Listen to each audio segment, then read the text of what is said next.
미국 캘리포니아의 한 학교가 발칵 뒤집어진 일이 있었습니다. 미국의 방송사와 언론들은 앞다투어 한국인들을 주목하기 시작했고, 미국인들은 숙연해지는 마음으로 한국인들을 향해 환호와 박수를 보내고 있는데요. 과연 이곳에서 무슨 일이 벌어졌던 것일까요? 저는 미국 캘리포니아에서 살고 있는 클로이리라고 합니다. 영어 이름은 클로이리, 한국 이름은 이정화예요. 왜 이름이 두 개가 있냐면 저는 한인 3세대이기 때문입니다. 저희 할머니, 할아버지는 1970년대에 미국으로 가셨어요. 아메리칸 드림이라고 해서 미국에서 새로운 터전을 닫기로 결심하신 거죠. 두 분은 정말 치열하게 미국에서 사셨다고 합니다. 아무것도 없는 미국 땅에서 작은 세탁소를 운영하며 2명의 아들과 1명의 딸을 키워내셨죠. 그 덕에 저희 아버지는 아주 넘치지는 않았지만 그래도 부족함 없이 대학까지 나오실 수 있었다고 합니다.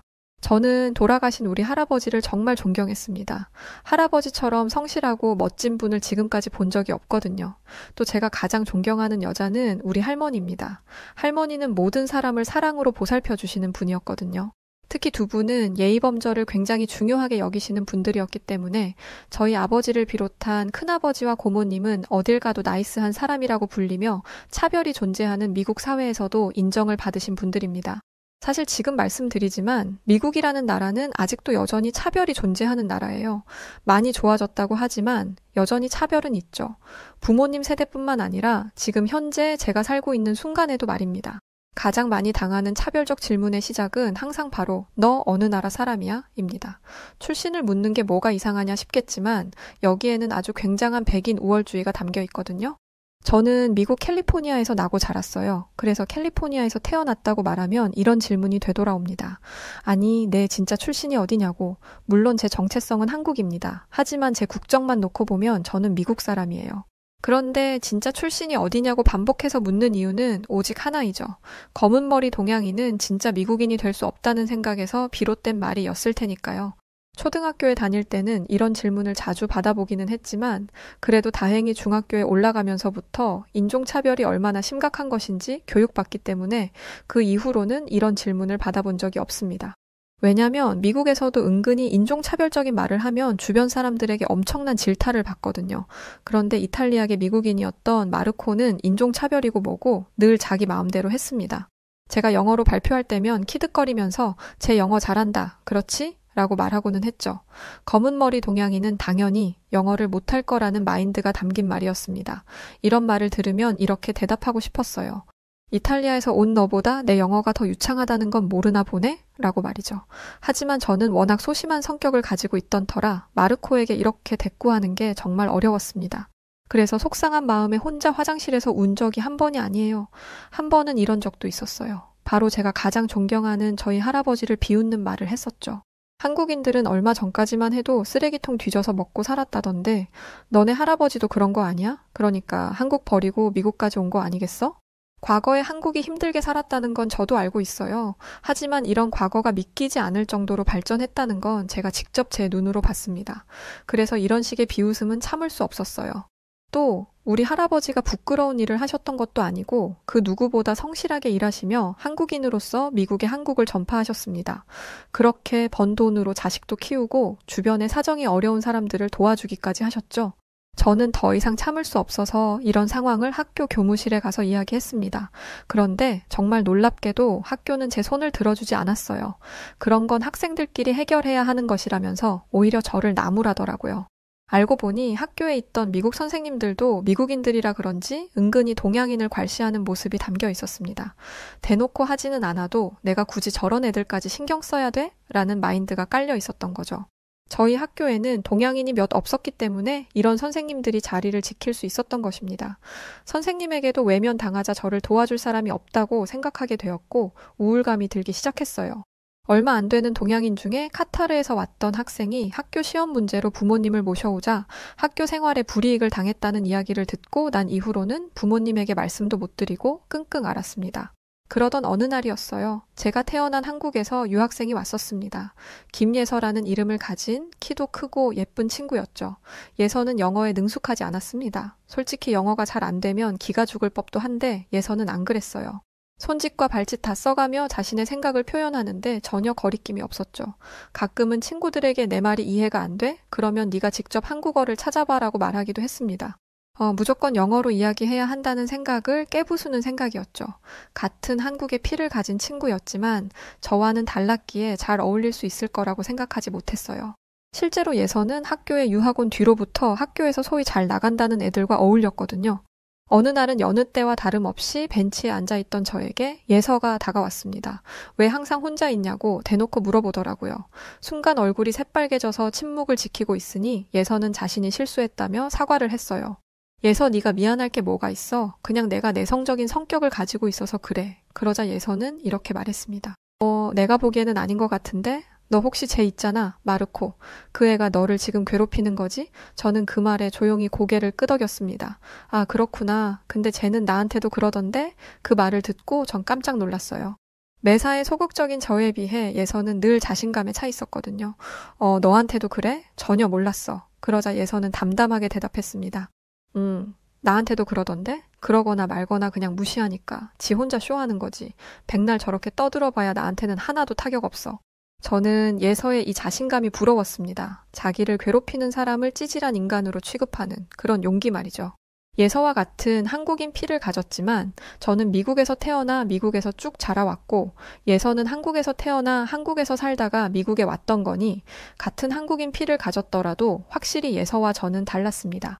저는 예서에게 그동안 있었던 일을 터놓았어요. 예서에게는 사람을 끌어당기는 힘이 있었거든요. 예서는 본인이 당할 때는 아무렇지 않아 하더니 제 이야기에는 분노했습니다. 그리고 다음 날 영어로 된 성명문을 써왔어요. 그리고 점심시간에 의자 위에 올라가서 그 성명문을 읽었습니다. 영어가 서툴러서 문법도 단어도 어색한 것 투성이었지만 어느 순간부터 모두가 예서의 목소리에 귀를 기울였습니다. 예서의 용기 있는 행동 이후 대체 예서가 왜 이런 행동을 하게 되었는지 모두의 시선이 쏠렸습니다. 자연스럽게 마르코와의 일이 드러나게 되었고 학년 관계없이 모두가 마르코에게 문제를 제기했어요. 또 예서는 용감한 여성이라는 별명을 학교에서 갖게 되었죠. 예서는 이성적인 방법으로 인종차별에 항의했지만 마르코는 아니었습니다. 점점 유치한 방법으로 예서를 까내리기 시작하더군요. 유독 예서만은 마르코의 괴롭힘에도 굴하지 않았던 유일한 동양인 학생이었기 때문에 어떻게든 마르코는 예서를 타깃으로 두고 지속적으로 나쁜 행동을 일삼았습니다. 여자아이인 예서가 외모에 굉장히 예민할 거라고 생각했는지 외모를 까내리는 말을 많이 했습니다. 영어도 못하고 눈도 쭉 찢어진 애가 우리 학교에 왜 있는 거야. 하지만 학생들은 마르코의 얘기에 반응하지 않았어요. 그럴만도 한 게 예서는 피부도 투명하고 청결했어요. 외모도 예뻤습니다. 머리도 일주일에 한 번씩 감는 미국 애들과는 다르게 매일같이 머리도 감고 늘 좋은 향기가 났죠. 그에 반해 마르코는 한 달에 한 번 머리를 감으면 다행이라고 할 정도예요. 믿기 어려우시죠? 가끔 이탈리아 남자들 사진 보면 머리를 올백으로 넘긴 걸 볼 수 있는데 사실 그거 왁스가 아니라 머리 기름입니다. 저도 알고 싶지 않았어요. 여하튼 마르코는 예서의 눈에 쌍꺼풀이 없다는 것도 놀림거리로 삼았습니다. 그런데 쌍꺼풀이 있는 마르코의 눈보다 예서의 눈이 초롱초롱하니 예뻤어요. 물론 예서의 외모 때문에 학교 학생들이 예서를 좋아했던 건 결코 아닙니다. 다만 예서에게서 단점을 찾을래야 찾을 수 없으니 학생들은 예서의 편에 서서 유치하게 외모 공격을 하던 마르코의 얘기를 하는 거였죠. 그러던 어느 날 굉장히 학교에 충격적인 일이 벌어지는 사건이 있었습니다. 바로 예서가 정학 처리를 받아버리게 되는 믿기 힘든 일이 벌어지고야 말았던 것이죠.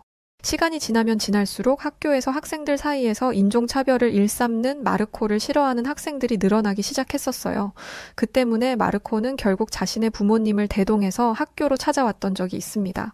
카타르에서 왔던 동양인 학생이 마르코의 괴롭힘에 항의했을 때는 눈 하나도 깜짝 안 하던 미국 선생들이었는데 마르코의 부모님이 찾아와 학교에 항의하니 예서를 바로 정학 처리시켜버렸던 것이죠. 마르코 집이 잘 사는 편이라 하더니 무슨 수를 쓴 것 같았어요. 만약 다른 학생들이라면 마찬가지로 부모님을 모시고 와서 마르코의 부모님과 싸워줬겠지만 예서는 보호자 없이 홀로 미국에 유학을 온 학생이었습니다. 예서 입장에서도 할 수 있는 게 없었어요. 예서의 정학 처분에 학교에 있던 학생들도 잘못된 것이라며 분노했지만 선생님들의 파워가 워낙 센 사립학교였던지라 어찌할 수 있는 방법이 없었습니다.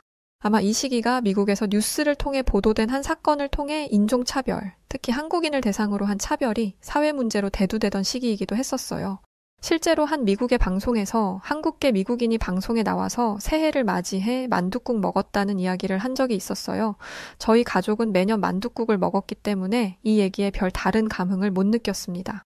그런데 의외로 미국인들이 이 만둣국에 관심을 가지더라고요. 추수감사절에 칠면조를 먹는 것과 같은 의미가 있는 건지 궁금했던 것 같아요. 이런 질문이 이어졌고 서로의 문화를 알아가는 시간을 가지게 되었습니다. 여기까지는 훈훈한 방송의 모습이었어요. 하지만 한 미국인 시청자가 딴지를 걸기 시작하면서 문제가 생기기 시작했었죠.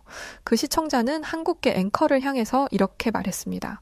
이봐요, 앵커씨. 당신은 아시아인인 게 너무 티가 나요. 방송에서 불쾌하게 한국계라는 거 티내지 마세요. 여긴 미국이에요. 알겠어요? 라고 말이죠.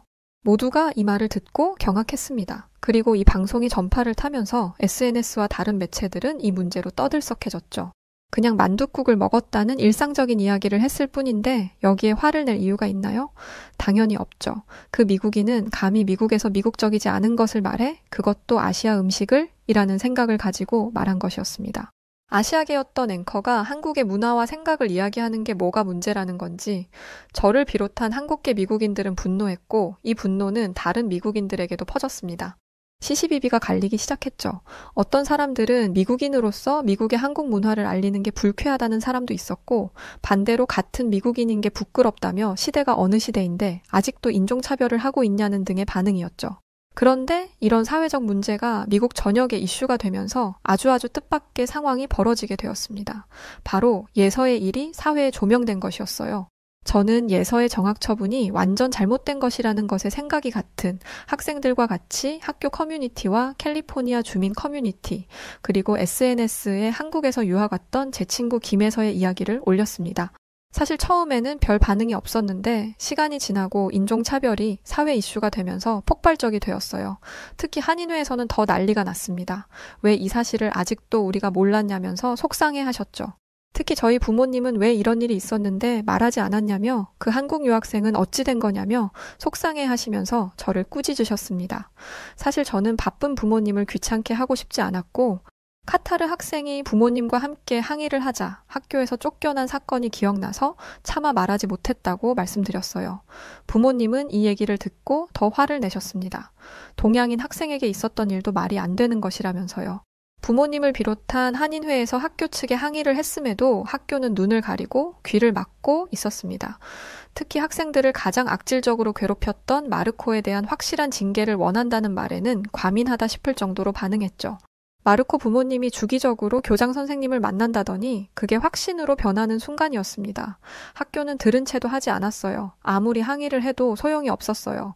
그래서 저는 한인회 분들이 여기서 멈추실 거라고 생각했습니다. 솔직히 다들 생업이 있으시고 이렇게 한다고 뭐가 달라지겠어요. 그런데 한인회는 제 생각보다 더 끈끈했습니다. 같은 뿌리에서 비롯된 한민족의 얼과 우리는 피를 나눈 형제라는 그 마음이 한인회를 더 똘똘 뭉치게 만들어 주었죠. 저희 부모님을 비롯한 한국의 어른분들은 이 일들을 신문사와 언론에 뿌렸습니다. 그리고 대부분의 신문들이 이 소식을 알렸죠.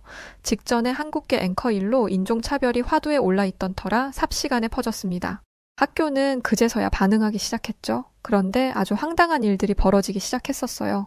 바로 학교에서 벌어진 일련의 모든 일들이 마르코 때문이라며 마르코 책임으로 돌려버리던 거였어요.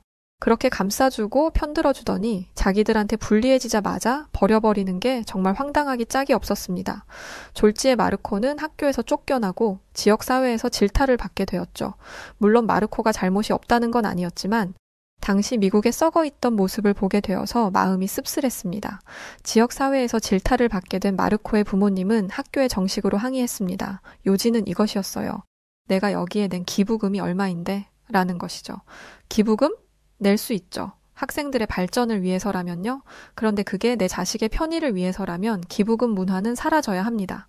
다시 이야기로 돌아와서 이 사건 이후부터는 사실 학교 측과 마르코 가족의 싸움이었습니다. 서로 물어뜯고 고발하고 난리도 아니었죠. 그들이 어떻게 싸웠는지는 저희가 알 필요는 없겠죠. 불합리하고 억울하게 정학 처리를 당했던 예서일만 잘 해결되었으면 되었던 거니까요. 학교는 억울하게 정학을 당해야 했던 예서에게 위로금을 주었습니다. 그런데 이런 학교에서 어떻게 공부를 할 수 있겠어요? 하지만 예서는 학교로 돌아오지 않았어요. 뭐 저였더라도 그랬을 것 같아요. 그런데 저희 부모님도 한국인을 무시하는 저런 학교에서 배울 것은 없을 것 같다며 저에게 학교를 그만두게 하셨죠. 그래서 저는 예서와 함께 한인회에 계신 전직 선생님에게 수업을 받았습니다. 사실 당시에 인터넷으로 본 건데 한국의 교육은 전 세계에서 따라올 곳이 없다는 이야기를 본 적이 있었습니다. 뭐 제가 한국인들의 피를 가졌지만 한국에서 살지 않았기 때문에 깊은 곳까지 알 수 없었어도 인터넷에 나와 있는 한국의 교육 수준은 정말 최고라는 이야기들이 퍼져 있었으니까요. 남편분과 결혼하면서 캘리포니아로 이주했다던 그 선생님은 교육열 높은 한국에서 가장 교육열이 높다는 대치동 강사셨습니다. 들어보니 한 달 수업료가 어마어마하더라고요. 그런 분이 저희를 위해 수업을 해주시는 건데 엄청난 기회였죠. 부모님은 이 선생님에게 수업료를 드리고 싶어 하셨지만 선생님은 거절하셨어요. 그러시면서 이런 말씀을 하시더라고요. 이제 이 일은 내 일이 아니라고 생각하고 있어요. 그래서 돈을 벌고자 하는 일이 아닙니다. 그리고 내가 가지고 있는 걸 나눌 수 있는 것에 감사하고 있어요. 캘리포니아에 처음 왔을 때 한국 가고 싶어서 매일같이 울었던 거 아시잖아요. 그때 저를 돌봐주셨던 분들이 없었다면 벌써 한국으로 도망쳤을 수도 있어요. 저도 도움을 받았던 만큼 저도 도움을 주고 싶어요. 저는 선생님의 모습을 보면서 진짜 어른이 무엇인가를 알 수 있었습니다. 저희 부모님을 비롯해서 선생님께 수업을 받는 학생들의 부모님은 여러 가지 방법으로 선생님에게 보답하셨습니다. 음식을 하면 꼭 선생님 것도 해서 보내드리고 장을 볼 때도 선생님이 좋아하시는 과일이 있다면 꼭 사다 드렸어요. 남편분이 출장을 오래 가시는 편이라 혼자 집에 계시면 집으로 초대해서 함께 시간을 보내기도 했죠. 생각해보니 한인 공동체에서는 선생님뿐만 아니라 모든 사람들이 서로서로 돕고 지내는 게 일상이었습니다. 이런 모든 일련의 일들 때문인지 미국 사회는 한국계 사람들을 주목하기 시작했었어요. 어느 날은 미국의 한 포럼에서 한국인분을 초대해서 크게 강연을 진행한 적이 있었습니다. 부모님과 함께 그곳을 갔었는데요. 예서도 함께 했었죠. 그곳을 진행했던 한 미국 진행자는 강연장을 찾은 수많은 미국인들을 대상으로 한인 공동체에 대한 특별한 특징들에 대해 설명했어요. 한국인들은 어려운 일들이 닥치면 어려움에 처한 사람을 돕기 위해 어떠한 대가도 없이 자신을 희생할 줄 아는 끈끈한 조국애를 가진 사람들입니다. 이런 말씀을 하시면서 한국에서 벌어졌던 기름 유출 사건을 보여주더군요. 강연장 화면에는 정말 놀라운 사진들이 보여지기 시작했는데요. 강연장을 찾았던 수많은 미국인들의 입에서는 연신 감탄사가 쏟아져 나왔고 강연장에는 웅성웅성대는 소리가 들리기 시작했습니다. 사진에는 정말 수많은 한국인들이 어린아이부터 남자, 여자, 학생, 가정주부, 노인분들까지 모두가 바닷가에 퍼진 기름을 닦아내고 있었어요. 저희 부모님도 그 사진을 보시더니 맞아 하시며 고개를 끄덕이시더라고요.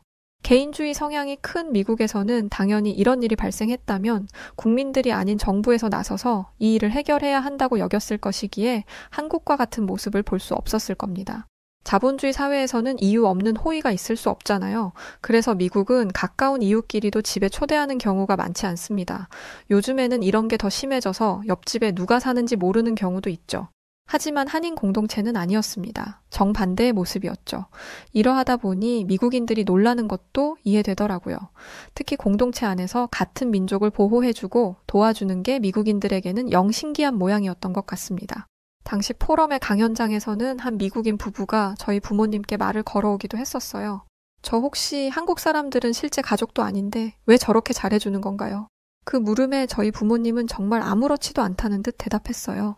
아, 네, 그거야. 뭐 여긴 한국이 아닌 미국이고 미국에서 돌봐줄 사람이 없으니 한인 공동체에서 돌보는 것이죠.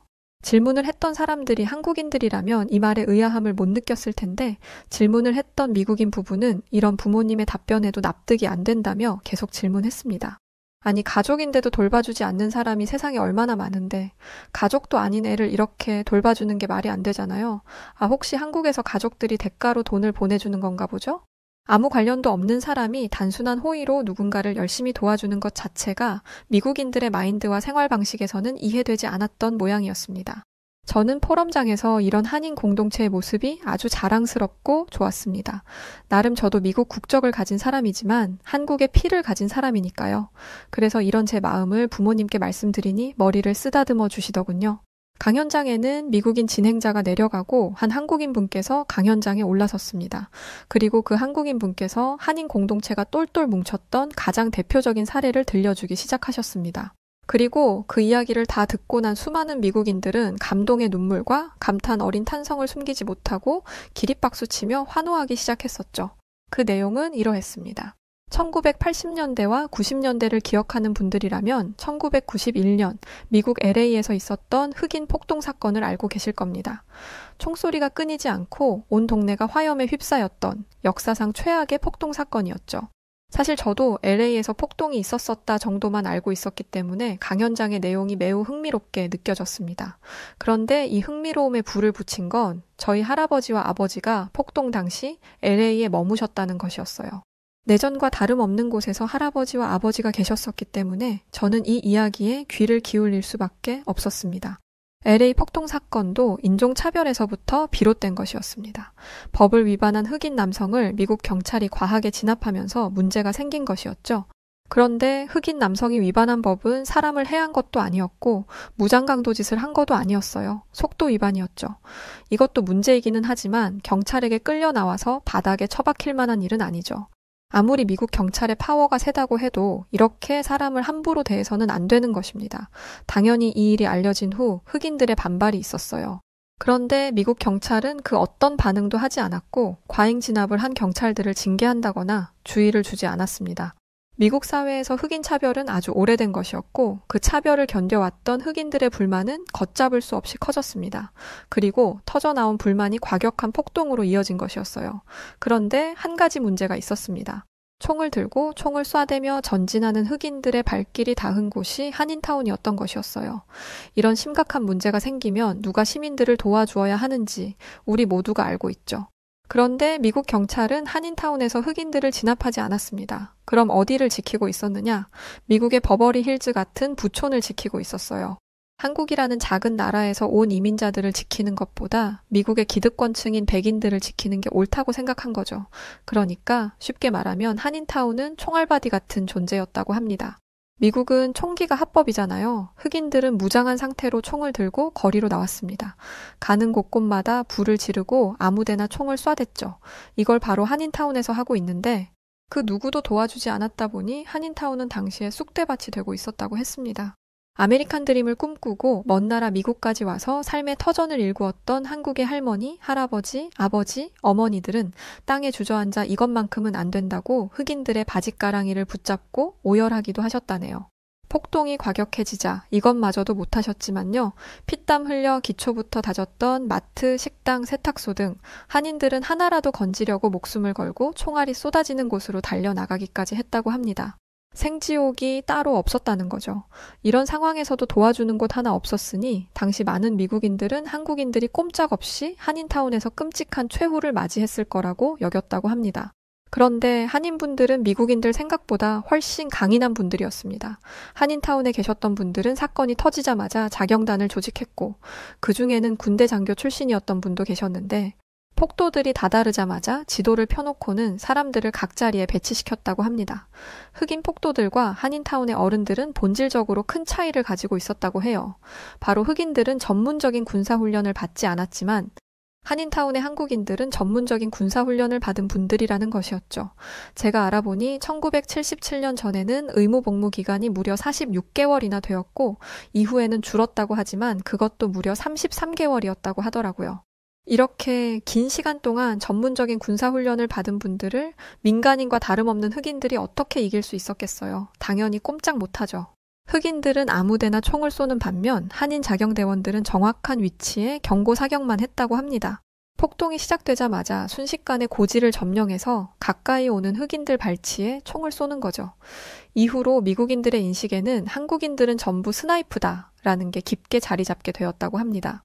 강연장은 한국인들이 자신들의 국가인 미국 안에서 얼마나 모진 경험과 많은 어려움들을 겪어야 했었는지 이야기를 통해 알게 되었고 이내 많은 미국인들은 부끄러움과 죄책감에 박수를 치며 환호했습니다. 저야 사실 한국 피를 가졌지만 솔직히 잘 몰랐습니다. 한국이 세계에서 얼마나 위대한 국가이고 경제 발전을 빠르게 이룬 나라인지는 늘 미디어를 통해 들어 알고 있었지만 오직 전 세계에서 한국인들에게서만 볼 수 있다는 그 조국애라는 것 말이죠. 하지만 제가 다니던 학교에서 벌어졌던 소란으로 인해서 저는 그 모습을 직접 보고 경험할 수 있었던 겁니다. 저희 아버지와 어머니의 그동안 볼 수 없었던 모습, 그리고 제가 지내고 있는 마을에 있던 한인 공동체라는 곳의 힘과 민족성을 말이죠. 강연장을 빠져나와 집으로 돌아가는 길에 제가 한국인 피를 가지고 있음이 얼마나 자랑스러웠는지 모릅니다. 태어나 지금까지 한 번도 경험해보지 못했던 그런 가슴 벅찬 기분이었죠. 늘 내성적인 성격에 학교에서도 홀로 지냈는데 그럴 필요가 전혀 없었다는 것을 오늘 알 수 있었습니다. 제 친구 김혜서가 한국에서 유학 와서 그렇게 동양 친구들을 괴롭히던 마르코에게 당당하게 맞설 수 있었는지 이해가 되는 순간이었습니다. 저는 예서와 함께 한인회에서 인종차별 근절 캠페인을 시작했고 이 캠페인은 선한 영향력이 되어서 저희 나이 또래들에게 좋은 자극을 주고 있습니다. 제가 다니던 학교는 문제가 되었던 선생들이 학교에서 나가게 되고 새로운 선생님들로 채워지면서 다시 저희는 그 학교로 예서와 함께 돌아갔는데요. 저와 예서가 학교에 들어서자마자 학교에 있던 친구들에게서 큰 환대를 받았어요. 보고 싶었다면서 얼싸안고 저희의 학교 컴백을 반겨주었죠. 그리고 특별한 소식이 하나 더 있는데요. 오는 방학에 예서가 한국에 있는 집으로 가는데 저도 함께 가기로 했답니다. 어릴 때 몇 번 부모님과 한국에 간 적은 있지만 이렇게 사리분별이 확실하게 되는 나이에는 가본 적이 없었거든요. 제 몸속에 흐르고 있는 그 한국인들이 사는 곳, 한국에 간다니까 지금도 마음이 너무 설레이고 행복합니다. 한국은 이제 필요 없다며 중국인 관광객 유치에 힘썼던 일본 정부, 그런데 최근 한국을 찾아 들어오는 일본의 젊은 여성들이 늘어나고 있다고 합니다. 과연 무슨 일이 있었기에 일본 젊은 여성들이 한국에 찾아오는 걸까요? 안녕하세요. 제 이름은 미유키이고 나이는 28살이에요. 도쿄 외곽의 아다치구에서 태어나고 자랐으며 도쿄 테이쿄 대학 디자인학과를 졸업 후 나름 일본에서는 유명한 IT 기업의 디자이너 팀의 중추적인 역할을 맡고 있죠. 그런 제게 최근 이상한 기류들이 펼쳐지기 시작했습니다. 제 친구들이 하나둘 우리 일본을 떠나 한국으로 향하기 시작했던 거죠. 아직 한창인 20대의 젊은 일본 여성들이 조국을 떠나 한국 같은 나라를 가다니 솔직히 말해서 저는 정말 많이 놀랐습니다. 한국은 솔직히 경제적으로나 문화적으로 일본보다 훨씬 열등한 나라고 또 일본 사람들은 모두 알고 있어요. 한국은 일본 제품이나 일본 문화를 베껴서 겨우겨우 성장한 나라라는 걸 말이죠. 그래서 솔직히 저는 제 친구 아오이가 그런 한국으로 간다고 했을 때 너무 이해가 안 됐습니다. 한국에 가면 일본만큼의 직업 안정성도 없고 사회 시스템도 부족할 텐데 대체 왜 그런 결정을 했을까? 정말 이해가 가지 않았죠. 일본 정부도 이 점을 익히 알고 있고 한때 한국 사람들이 그렇게 선망하는 우리 일본을 찾아와 여행을 즐기던 모습들이 눈에 선한데 일본인이 한국에 가겠다? 납득할 수 없는 노릇이었어요. 한때 한국이 감히 우리 일본을 향해 노 재팬을 외치며 일본의 물건을 사지 않겠다는 운동을 했던 적도 있었고 그렇게 가난하던 시절 기껏 일본이 문화적으로나 기술적으로나 이런저런 도움을 주며 키웠더니 이제는 케이팝으로 인기 좀 산 한국이 일본의 경제 수준을 뛰어넘었다. 이제 일본은 한국보다 아래에 있다. 한국이 일본을 따라잡았다는 등의 말도 안 되는 소리를 해대며 선을 넘고 있죠. 거만해진 한국인들이 일본을 찾는 빈도는 확실히 몇 년 전에 비해 줄어든 게 사실이고 우리 일본 정부는 한국인들 안 와도 상관없다는 게 입장입니다. 왜냐면 일본에게 돈을 풀어줄 중국이란 나라가 있었으니까요. 어차피 한국은 일본에서 존재감도 없어요. 저희 일본을 한 번이라도 와본 한국 분들이 있다면 아실 거예요. 일본에는 한국 자동차도 보기 힘들고 한국 휴대폰도 보기 힘들죠. 한국의 제품들은 취급도 안 합니다. 굳이 쓸 이유가 없으니까요. 우리 일본의 세계적인 기업들의 제품들이 있는데 굳이 삼류라 불리는 한국의 자동차를 탈 필요도 없고 한국 제품을 사용할 이유가 없는 거죠. 한국이 일본을 따라잡았다? 공상과학 만화에서나 볼 수 있을 법한 이야기일 겁니다. 그런데 그런 우리 일본을 버리고 한국을 가겠다는 일본의 젊은 여성들이 늘어나고 있다는 현실이 저는 믿기지가 않았어요. 그 이유가 뭔지 살펴보다가 저는 이거구나 하는 생각을 가질 수 있게 되었는데 그 이유는 바로 일본 정부가 펼친 정책에 있었습니다. 우리 일본은 경기 침체를 회복하기 위해 많은 관광객 유치에 힘을 씁니다. 이로 인해서 최근 2년 동안 일본을 찾는 관광객들이 많이 늘어났어요. 그리고 그 관광객들의 대부분은 중국인들이었죠. 저는 이 현상이 나쁘지 않다고 생각했습니다. 가난한 한국보다야 중국이 나으니까요. 일본 정부 정책에 맞게 일본에는 차이나 거리가 조성되었고 중국 관광객들을 조금이라도 더 유치하기 위해서 상인들은 중국어 간판도 만들고 중국인들이 볼 수 있도록 안내판도 만드는 노력을 했죠. 저는 이런 현상을 굉장히 긍정적으로 봤던 사람 중에 하나예요. 이런 정책 덕분에 중국 관광객들의 수요가 급증하기 시작했고, 정말 이대로라면 일본의 관광 산업은 세계적인 수준으로 올라갈 테니까요. 그러면 자연스럽게 일본에서 돈을 쓰는 해외 사람들이 늘고, 일본 경제는 더욱 탄탄해지고, 감히 일본을 넘어섰다고 우겨대는 한국이 우리 일본에게 고개를 들지 못할 거라고 생각도 들었으니까요. 저는 한국으로 떠나겠다고 하는 친구 아오이를 만났습니다. 신주쿠에 있는 커피숍에 앉아 대화를 나누었죠. 아오이, 너 미쳤니? 우리 일본을 놔두고 한국을 왜 간다고 그래? 일본에서 더 이상 살 수가 없어. 너는 맨날 회사랑 집밖에 모르니까 잘 모르는 거지. 도쿄 중심에만 좀 나가봐. 내가 왜 일본을 떠나려는지 알 거야. 저는 친구의 말을 들으면서도 대체 이해할 수가 없었어요. 좋아? 그렇다고 치자. 근데 왜 한국이야? 한국이 어떤 나라인지 너 몰라? 가려면 잘 살고 풍족한 나라를 가던지 해야지. 무슨 한국 같은 나라를 간다고 그래? 차라리 그럴 거면 다른 나라를 가서 살아. 당연히 저는 친구도 제 말의 뜻을 알 거라고 생각했습니다. 하지만 아오이는 정말 생각하지도 못한 말들을 쏟아내더군요. 한국을 모르는 건 너 아니니? 한국을 그렇게 생각하는 일본인이 있다는 게 신기하다. 너희 부모님이 아무리 한국을 싫어한다고 해도 그렇지. 지금이 어느 시대인데 옛날 이야기 꺼내며 한국을 폄하니? 한국 좋아하는 일본인들이 얼마나 많은데 그 말을 듣는데 기분이 나빴습니다. 결국 친구는 일본을 떠났죠. 저는 분명 이 친구가 후회하고 다시 금방 돌아올 거라고 생각했어요. 그런데 뭔가 이상하게 돌아가기 시작했어요. 일본에서 발생하지 않았던 일들이 벌어지기 시작한 거죠. 저는 회사의 새로운 프로젝트를 위해서 일본의 중심이라는 도쿄 본사로 발령받아 거주지를 회사 근처로 옮겼습니다. 그런데 도쿄에 도착한 뒤로 중국인 관광객들이 엄청나게 많이 늘었다는 것을 알 수 있었어요. 도쿄 거리 곳곳에서는 낯선 중국어가 끊임없이 들려왔고 타인에게 피해를 주지 않는 문화와 떠드는 것을 기피하는 우리 일본의 문화 속에 중국인들의 고성과 행패는 말도 못할 정도였습니다. 어느 날 저녁이었어요. 퇴근 후에 집으로 돌아가는 길, 동네 공원에서 한 무리의 중국인 관광객들과 일본인 청년 사이에 고성이 오고 가는 소리를 들었어요. 관광객들은 일본인 청년이 앉은 공원 벤치에 발을 올려놓고 중국말로 뭐라 시끄럽게 떠들며 웃고 있었고 일본인 청년은 그들에게 자리를 옮겨달라고 정중한 태도로 요청하고 있더군요.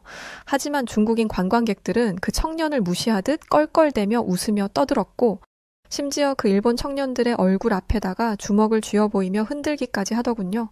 결국 그 일본 청년들은 무서웠는지 자리를 피해 도망치기까지 했습니다. 저는 솔직히 가슴이 벌렁거렸습니다. 여자기도 했고 무서웠거든요. 아니 이게 대체 무슨 일이지? 우리 조용하고 청렴한 일본 중심의 곳곳이 왜 이렇게 변해버린 거야? 심지어 그 일이 있고 난 며칠 뒤 일요일이었어요. 동네 편의점에서 도시락을 하나 사려는데 가게를 꽉 채운 사람들을 보니 휴하고 한숨이 절로 나오더군요. 대부분이 중국인 관광객들이었는데 너무 시끄럽게 떠들면서 무질서하게 왔다 갔다 하더라고요. 그들 사이를 지나 도시락 하나를 집어드는 것조차 쉽지 않았죠. 아까 잠깐 설명을 드렸지만 일본은 최근 몇 년 동안 관광업에 올인하고 있어요.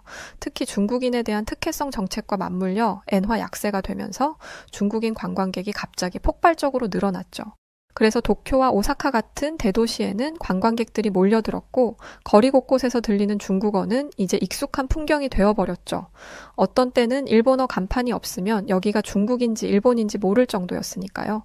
그런데 사실 이런 불편은 저만 느끼던 게 아니었습니다. SNS에는 이제 일본이 일본 같지 않다. 중국인들이 온 뒤로 동네가 더럽고 시끄러워졌다. 그들은 쓰레기를 아무데나 버려댄다 등등 중국인 관광객들로 피해를 본 일본인들이 토로하는 글들은 수도 없이 쏟아져 나왔습니다. 심지어 상점 주인들도 이제는 부정적인 목소리를 내기 시작했죠. 중국인들 유입으로 높은 매출을 기대했었지만 상점 주인들은 중국인 관광객이 들어오면 한숨부터 쉴 정도라고 하더군요. 그들은 가게에 들어와 줄도 서지 않고 막무가내식으로 계산을 요구하거나 심지어는 계산도 하지 않고 도망가는 경우까지 있다더라고요. 그러던 어느 날이었죠. 전철역 근처 좁은 인도에서 한 중국인 관광객이 대형 캐리어를 인도 한가운데에 둔 채로 여자친구로 보이는 중국 여자랑 사진을 찍고 있었어요. 캐리어 때문에 길을 오가는 사람들이 불편을 겪었죠. 하지만 다른 일본 사람들은 그걸 말도 못하고 애써 그 상황을 외면하며 지나가기 바빴습니다. 저도 마찬가지였죠. 애써 캐리어를 피해 지나가던 그때 한 노인이 캐리어를 피하지 못해 캐리어와 함께 넘어지고 말았습니다. 저는 너무 놀라서 뒷걸음을 치고 있었는데 아무도 노인을 도와주려는 사람이 없었어요. 그리고 오히려 중국인 관광객이 노인을 향해 큰 소리로 고함을 질렀죠. 노인은 겁에 질렸고 사람들은 모두 모른 채 하기 바빴어요. 쓰러져 있던 노인이 안타깝긴 했지만 여자인 제가 뭘 어쩌겠어요. 저도 그냥 모른 채 그 자리를 빠져나가야겠다 생각하고 있었습니다. 그런데 갑자기 한 청년이 노인에게 뭐라고 하는 중국인을 밀치고는 순식간에 중국인 남성을 제압해버리는 모습에 솔직히 너무 놀랐고 멋졌습니다. 역시 우리 일본 남자들에게 이런 남자다운 모습도 있구나. 일본인이라는 게 너무 자랑스럽고 뿌듯한 순간이었죠. 계속해서 발광하려는 중국인을 제압한 그는 멀뚱히 현장을 지켜보던 저에게 다가와 정말 뜻밖의 말을 꺼냈습니다. 혹시 경찰 전화번호가 몇 번이죠? 아니 이게 무슨 소린가 싶었어요. 일본인이 일본의 경찰 전화번호를 모른다는 게 말이 안 되었으니까요. 저는 그때 알았습니다. 그 청년은 일본인이 아니라는 것을 말이죠. 그래서 제가 다시 물었죠. 일본 사람 아니냐고요? 그러니 그는 자신은 한국인인데 지금 여행 중이라고 하더군요. 한국인. 내가 그토록 욕되이 하던 한국인이라고? 솔직히 좀 의아했습니다. 일본인도 아닌 한국인이 남의 나라에서 자기 일도 아닌 일에 이렇게 온 몸을 던져서 나선다고? 이게 말이 돼? 이런 생각이 들었죠. 상황이 정리되었을 무렵에 저는 저보다 나이도 좀 어린 것 같아서 용기를 내어 솔직히 물어보았어요. 어떻게 남의 나라에서 자기 일도 아닌데 그렇게 할 수 있냐고요. 그랬더니 그 청년은 서툰 일본어와 영어를 섞어서 이렇게 대답했어요. 어느 나라인지가 중요한가요? 그냥 눈앞에서 잘못된 일이 벌어지면 그냥 지나치면 안 되죠. 저는 그냥 어릴 때부터 그렇게 배웠어요. 특히 저분은 노인이신데 노인에게 저렇게 하는데 어떻게 그냥 지나칠 수가 있겠어요. 그날 집으로 돌아오면서 온갖 생각이 들었습니다. 그러고 보니 갑자기 예전에 시노쿠보 역에서 있었던 일이 연상이 되었어요. 선로에 추락한 취객을 구하기 위하여 뛰어든 한국인 유학생 이야기 말이죠. 그 청년은 시노쿠보 역의 영웅으로 지금까지 추모되고 있다죠. 저도 그 이야기를 대충 알고는 있었지만 별 감정이 없었는데 이 청년도 그 청년처럼 좀 특이한 사람인가? 이런 생각이 들더군요. 한국처럼 수준이 낮은 나라에서 저런 수준 높은 사람도 나올 수 있구나. 정말 진흙탕에서 연꽃이 자란다더니 정말 그런 일도 있구나 싶었죠.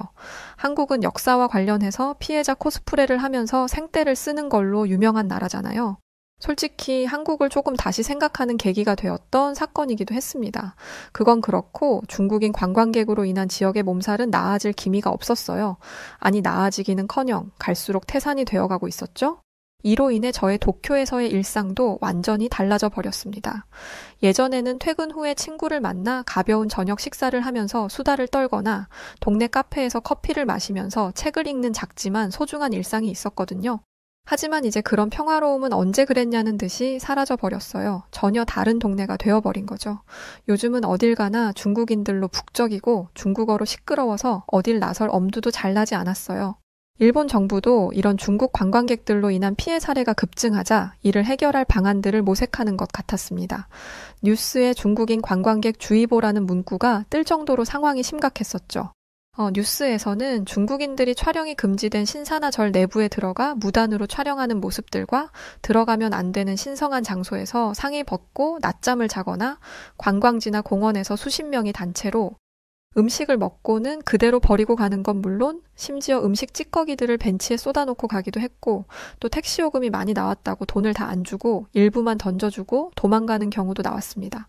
심지어 길 골목에서 노상방뇨를 하는 중국인 관광객들을 봤다는 이야기도 심심치 않게 들렸죠. 상황이 이렇다 보니 언론과 일본 커뮤니티에서는 중국인들을 몰아내야 한다는 말이 많이 나오기 시작했어요. 중국인들을 몰아내고 다시 예전처럼 한국인 관광객들이 와야 한다고 말이죠. 한국인들은 사실 중국인들과는 전혀 다른 사람들이었기는 합니다.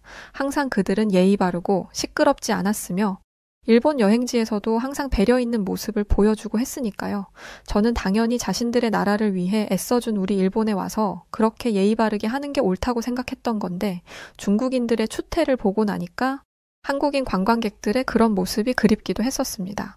그런데 더 큰 문제는 바로 불안에 떠는 일본 여성들이었죠. 중국인 관광객들의 행태는 점점 더 심해졌고 특히 일본 젊은 여성들에게 그들의 무례함과 과감한 행동은 점점 도를 넘기기 시작했죠. 대중교통을 이용할 때 한 무리의 중국인 관광객이 젊은 일본 여성에게 다가가 노골적으로 치근덕거리며 사진을 찍어달라고 요구하거나 심지어 어깨를 툭툭 치며 불쾌한 농담을 던지는 일도 빈번했어요.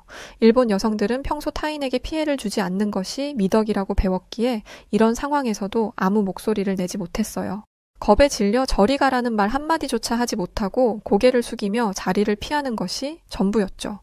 그들의 침묵은 중국 관광객들에게 더 큰 대담함을 허락하는 결과를 낳았습니다. 하지만 주변에 있던 일본 남성들은 그저 고개를 돌리거나 멀리 서서 지켜보기만 했어요. 그 누구도 나서서 말리는 사람이 없었죠. 이런 태도는 일본 여성들에게 더 큰 좌절감을 안겨줬어요. 보호받아야 할 여성들이 보호는커녕 스스로 이런 폭력적인 상황을 해결해야 하는 처지에 내몰린 셈이었죠. 그런데 이런 건 그저 작은 일에 불과했어요. 더 충격적인 사실을 알게 되었습니다. 몇 주 전이었어요. 길을 지나는데 아주 불쾌한 장면을 목격하고 말았습니다. 거기는 도쿄 신주쿠구 가부키초 구역이었는데 일본에서도 요즘 젊은 여성들이 부쩍 많아진 거리기도 하죠. 그곳을 지나다 한 무리의 중국인 남자 관광객들이 골목 한편에 서서 담배를 피우며 대화를 나누고 있더라고요. 저는 그들 사이를 지나가야 했는데 조금 무서운 느낌이 들었어요. 하지만 다른 길로 가려면 너무 시간이 오래 걸리기에 애써 시선을 피하면서 걸음을 재촉했죠. 그렇게 그들 옆을 스쳐 지나가면서 저는 그들이 나누는 은밀한 대화를 들어버리고 말았어요. 그 중국인 남성 무리들 안쪽에서 젊은 여성의 목소리가 들렸는데 저는 처음엔 단순히 그 관광객들과 같은 무리라고 생각했어요. 하지만 가까이 지나가며 들리는 대화의 내용을 보니 상황이 단순하지 않다는 걸 깨달았죠. 그 여성은 낮은 목소리로 이렇게 말했어요. 이만엔이에요. 영어를 섞어서 말했지만 이만엔이라는 일본어는 또렷이 들렸죠.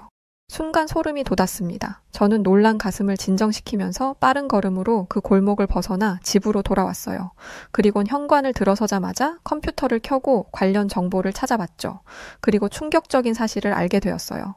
최근 도쿄에서는 경제적인 이유로 많은 젊은 여성들이 생활비와 빚을 감당하지 못해서 성매매에 뛰어들고 있으며 중국인 관광객의 유입과 함께 그런 일이 폭증하고 있다는 기사였어요. 더 놀라운 것은 그 중에는 미성년자도 있다는 사실이었어요. 일본 경시청의 발표 자료를 보니 지난해 1월에서 12월 사이에 가부키초 구역이나 오쿠보 공원 근처에서 길거리 매춘을 위해 서 있는 여성을 140명이나 체포한 바 있다는 내용도 있었어요. 이는 2022년 때보다 무려 약 3배나 증가한 수치라고 하더군요. 그 중에는 20대가 106명일 만큼 제일 많았고 심지어 고등학생들도 있는 것으로 나왔어요. 도쿄가 중국인 관광객들의 섹스 투어의 온상이 되어버린 거죠. 지금 일본 사회에서는 이 문제를 당장 해결해야 한다는 목소리가 점점 높아져 가고 있지만 정부는 손을 놓은 상태예요. 겉으로는 이런저런 방안을 내어놓았지만 실제로는 거의 집행을 하지 않고 있는 상태죠. 어쨌든 중국인 관광객들이 돈을 쓰기 때문에 경제를 위해서 방치하고 있는 거라는 생각이 들었습니다.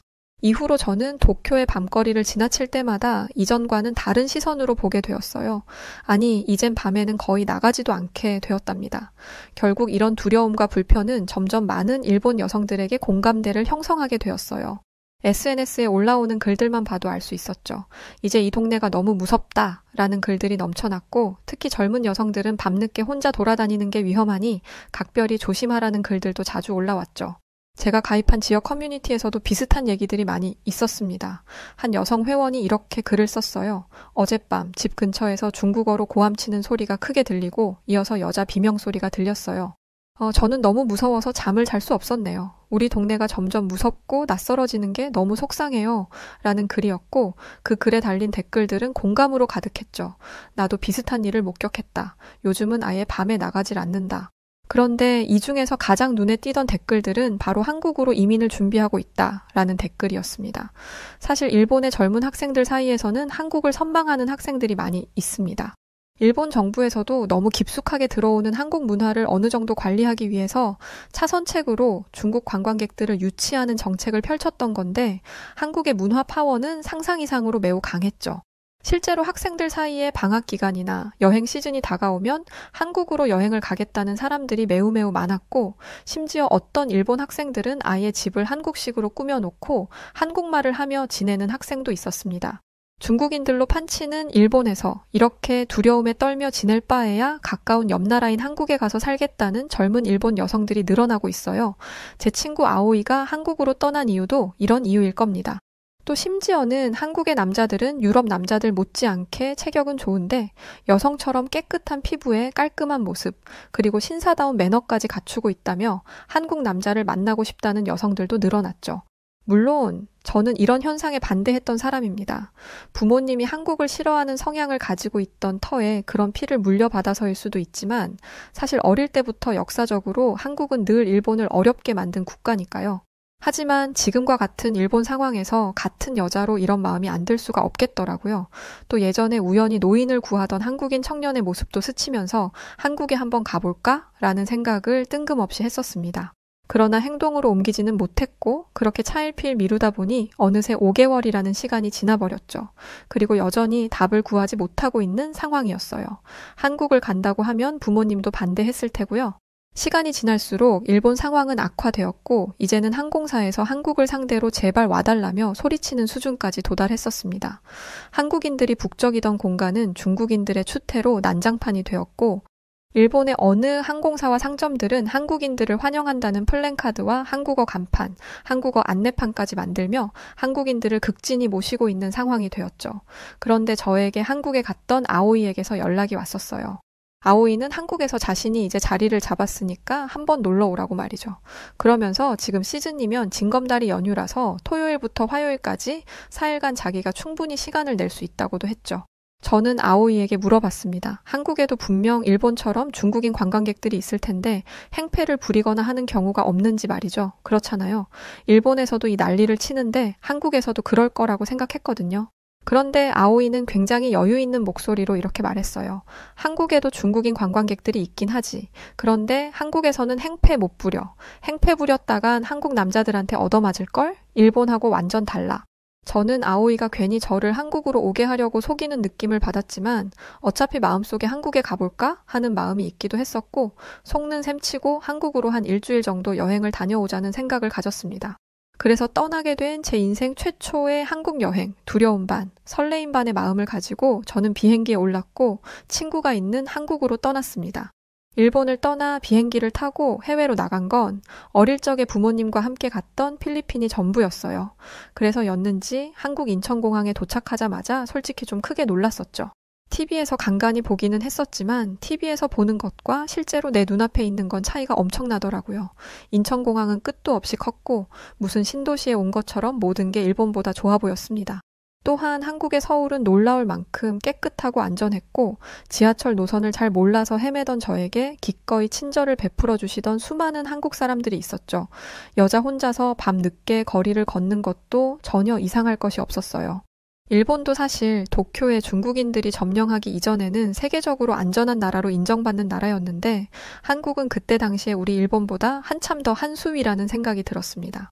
공항에서부터 제가 지냈던 호텔, 그리고 제가 한국의 도심을 걸으며 경험했던 모든 일들은 저를 호기심으로 가득 차게 만들었고 한국의 음악과 한국의 연예인들, 한국 도심에서 바삐 움직이는 사람들, 중국인들처럼 추하지 않았고 일본인들처럼 소심하지 않았으며 한국인들은 적정한 선에서 옳고 그름을 가진 모습을 보여주고 있었어요. 더더욱 놀란 건 한국인 남성들의 체격입니다. 일본 남자들보다 머리 하나는 더 큰 것 같았죠. 하얀 피부를 가진 한국의 남성들은 모두 훈남인 것처럼 보였어요. 괜히 질투가 좀 나기도 했습니다. 일본보다는 좀 더 후질 거라고 생각했는데 그러지 않았으니까요. 저는 아오이와 함께 한국에서 좋은 시간들을 보냈어요. 그리고 친구 연휴가 끝난 수요일 아침, 친구는 회사에 갔었고 저는 친구의 집에서 TV를 보며 시간을 보내고 있었죠. 그런데 갑자기 배가 너무 아팠던 거예요. 처음엔 그냥 피곤해서 그런가 보다 했었는데 통증은 가시질 않았고 몸을 웅크린 채로 너무 아파 친구에게 전화를 걸었습니다. 친구는 집과 가까운 곳에 병원이 있으니 가보라고 말해주었죠. 하지만 말도 잘 안 통하는데 잘 찾아갈 수 있을지도 걱정이었어요. 하지만 선택의 여지가 없었죠. 결국 저는 혼자 병원을 찾아가 보기로 결심했어요. 친구가 불러준 택시를 타고 병원에 도착했는데 생각보다 일이 너무 쉽게 풀려버리더군요. 접수 데스크 직원이 제가 일본인이라는 걸 알자 바로 일본어를 할 줄 아는 직원을 불러주었고 그리고 진료실에 들어가자 의사 선생님은 세심하게 저의 증상을 살펴봐 주셨죠. 필요한 검사를 받는 동안 간호사님도 계속 제 옆에서 세심하게 도와주셨어요. 그런데 정말 저를 놀라게 했던 일이 병원에서 있었습니다. 바로 진료비와 약값이 일본에 비해서 5분의 1도 안 될 정도로 저렴하다는 거였어요. 제가 있던 병원은 동네에 있는 작은 병원이었지만 분명 제가 일본에서 갔던 병원보다 시설이 훨씬 더 좋아 보였고 시스템도 훌륭하다고 생각해 병원비가 비쌀 거라고 생각했었거든요. 일본에서는 병원비가 비싸서 정말 아픈 사람들도 웬만해서는 병원에 가지 않으려고 하거든요. 그래서 혼자 쓸쓸하게 죽는 사람들도 매년 뉴스에 보도되곤 해요. 심지어 그 의료비가 2005년부터 거의 20년간 단 한 해도 빠짐없이 매년 상승하고 있고요. 그동안 한국에 대해 가지고 있었던 제 마음속의 모든 불신은 한 방에 사라지고 말았어요. 낯선 나라에서 이토록 따뜻한 배려를 받을 줄은 정말 꿈에도 몰랐거든요. 한국인들은 일본인들을 차별하지 않고 이렇게 따스하게 대해주는데 나는 뭐가 대단하다고 한국을 그렇게나 흉봤던 걸까라는 생각이 드니까 창피해서 고개를 들지 못할 정도였습니다. 그날 저녁에 친구에게 이런 이야기를 꺼내놓았어요. 그랬더니 친구가 뜬금없이 저에게 이런 말을 했죠. 미유키, 한국의 도로를 봤니? 한국의 도로에는 일본 차량들이 많이 보이지. 왜인지 알아? 글쎄, 일본 차들이 워낙에 세계적으로 인정받는 차니까 한국인들도 좋다고 타는 거 아닐까?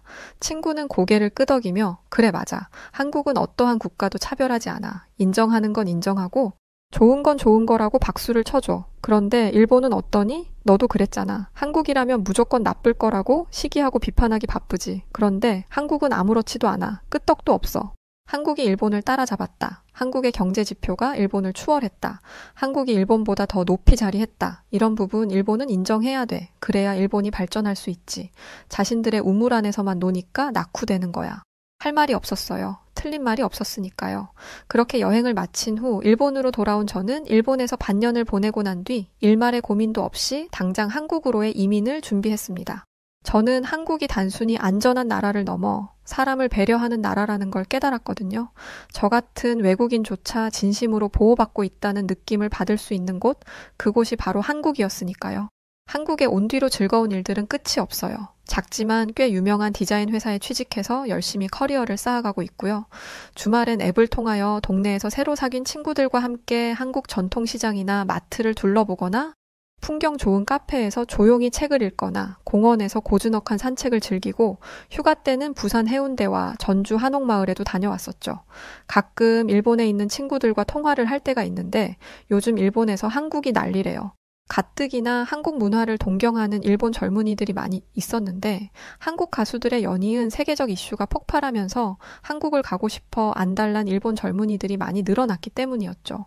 로제의 아파트라는 노래가 전 세계 음악 차트를 휘어잡았던 것도 그렇고 또 소말리라는 미국인이 일본에서 행패를 부렸을 때 일본 남자들이 나서지도 못하고 그대로 보고만 있었는데 그 미국인이 한국에서도 행패 부렸다가 한국 남자들한테 참교육 받으며 두들겨 맞는 모습들을 보면서 일본 젊은 여성들은 거의 한국 남자들을 더 좋아하게 된 것 같다고 들었어요. 심지어는 한국 남자와 결혼하기가 일본에서는 유행처럼 번지고 있다고도 했죠. 일본 사회에서의 성차별과 폐쇄적인 문화에 지친 일본 여성들에게 한국은 더 나은 삶을 꿈꾸게 하는 희망의 나라로 떠오르고 있는 거죠. 안전한 치안, 친화적인 사회, 여성들의 권리가 일본보다 100배는 더 잘 보장된 환경이라는 점이 한국을 매력적으로 만든 결과라고 생각하고 있습니다. 일본 정부는 뒤늦게 정신 차리고 한국인 관광객 유치를 위해 애쓰고 있습니다. 다양한 캠페인과 선심성 정책들을 내놓고 있기는 한데 이미 돌아선 한국인들의 마음은 크게 움직이지 않고 있어요. 그 한국인들의 배짱에 일본 정부는 속수무책으로 당하고 있는 상태죠. 일본의 젊은 세대가 열광하는 국가, 전 세계가 주목하는 국가, 저는 지금 한국에서 아주 행복한 시간들을 보내고 있지만 늘 마음으로 지난날의 저의 생각에 반성하는 마음을 가지고 있습니다. 한국으로의 이민은 그동안 제가 내린 결정 중 가장 두려운 결정이었지만 제가 얻은 축복 중 가장 큰 축복이 되었답니다. 네, 오늘 사연은 여기까지입니다. 일본에서도 중국인 관광객들로 피해가 크군요. 몰랐습니다. 그래서 한국에 많이들 오시는 거였군요. 실제로 홍대 가보면 일본인들이 굉장히 많던데 말이죠. 자, 여하튼 오늘 사연 어떻게 들으셨나요? 요즘 날이 많이 추운데 우리 구독자 여러분들 건강관리 잘 하시고요. 저는 다른 사연으로 다시 찾아뵐게요. 사연을 전해드렸던 여우튜브 송은지였습니다. 영상 끝까지 시청해주셔서 감사드리고요. 우리 구독자 여러분들 언제나 고맙고 늘 사랑합니다. 감사합니다. 당신만의 여우튜브